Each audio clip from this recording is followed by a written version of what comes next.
निशिकांत दुबे जी। धन्यवाद अध्यक्ष महोदय। सर, संविधान खतरे में।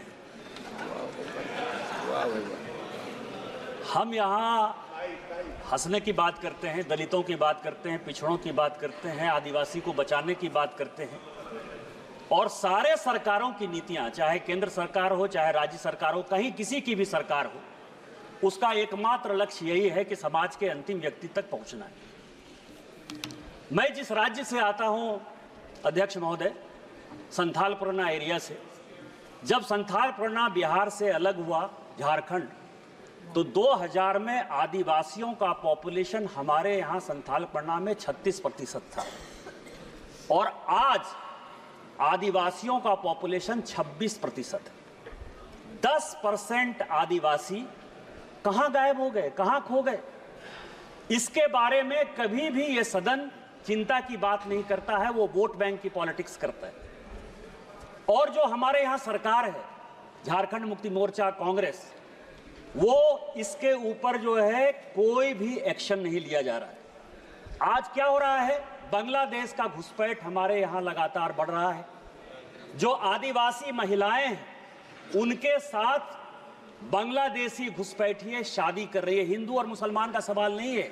हमारे यहाँ जो लोकसभा का चुनाव लड़ती हैं महिला, आदिवासी कोटे से लड़ती हैं, उनके पति मुसलमान हैं।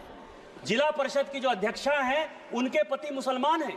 मुखिया जो आदिवासी होते हैं, और ये टोटल जो है आप समझे, हमारे यहाँ 100 आदिवासी मुखिया है जो आदिवासी के नाम पर है, और उसके पति जो है सभी के सभी मुसलमान हैं।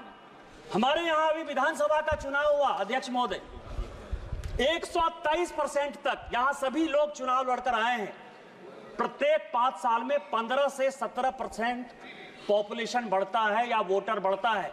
हमारे यहाँ 123%। मैं जिस लोकसभा से आया उसकी एक विधानसभा मधुपुर में लगभग 267 बूथों पर 117% मुसलमानों की आबादी बढ़ गई।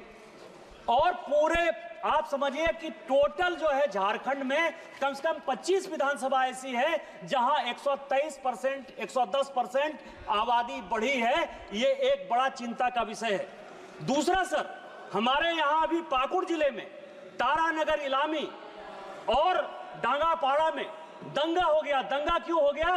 कि बंगाल से ममता बनर्जी की जो पुलिस है और वहां के लोग मालदा और मुर्शिदाबाद से आकर हमारे लोगों को भगा रहे हैं, और हिंदुओं का गांव खाली हो रहा है। ये बड़ा ही सीरियस विषय है, और मैं ऑन रिकॉर्ड कर रहा हूं। यदि मेरी एक बात गलत है तो मैं इस्तीफा देने को तैयार हूं। सारे बंगाल से, मुर्शिदाबाद और मालदा से सारे लोगों ने आकर हिंदुओं के ऊपर जुल्म किया, और ये ऑन रिकॉर्ड है। और झारखंड की पुलिस कोई काम नहीं कर पा रही है। मेरा आपके माध्यम से स्पीकर महोदय आग्रह है कि पूरा मालदा, मुर्शिदाबाद, अररिया, किशनगंज, कटिहार और हमारे यहाँ साहबगंज, और ये झारखंड हाईकोर्ट का अभी 22 जुलाई का ऑर्डर है जो ये कह रहा है कि मुसलमानों की आबादी दिन प्रतिदिन बढ़ रही है और वहाँ भारत सरकार को हस्तक्षेप करना चाहिए। कि यह जितना किशनगंज, अररिया, कटिहार, मालदा, मुर्शिदाबाद और पूरा संथाल परगना है, इसको यूनियन टेरिटरी बनाइए, नहीं तो हिंदू खाली हो जाएंगे। एनआरसी लागू करिए, और इसके पहले यदि कुछ नहीं होता है तो सबसे पहले हाउस की एक कमेटी भेजिए, और पूरे सभी उसमें तृणमूल कांग्रेस के मैक्सिमम एंट्री पर रखिए कि वो कमेटी जाए। और दूसरा, जो ये लॉ कमीशन की रिपोर्ट है 235वीं 2010 की, उसको लागू करिए कि धर्मांतरण और शादी के लिए परमिशन जरूरी है। आपने मुझे मौका दिया। इन्हीं शब्दों के साथ जय हिंद, जय भारत।